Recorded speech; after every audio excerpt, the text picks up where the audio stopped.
Hi there, welcome to Fordeer. Continuing our series on making the most of your Invoice app, today I'll cover a popular question many users have: how to add VAT ID on your invoices. First, let's clarify what VAT is. VAT stands for Value Added Tax, and it's an identification number used in European Union countries. This is crucial when selling in the European region. With the Fordeer Invoice app, you can easily add VAT to your invoices to ensure compliance with legal requirements. The first thing you need to do is set up your VAT ID. Go to Settings, then Shop Details to edit. And don't forget to hit Save.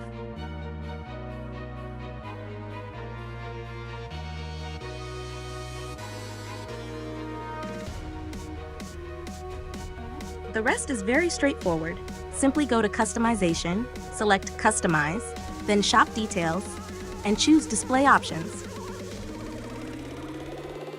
Enable the Show VAT ID option, and your invoice will include the VAT ID. Just click Save, and you're done. Now you can confidently do business in Europe or sell internationally. Hope this video has been helpful to you.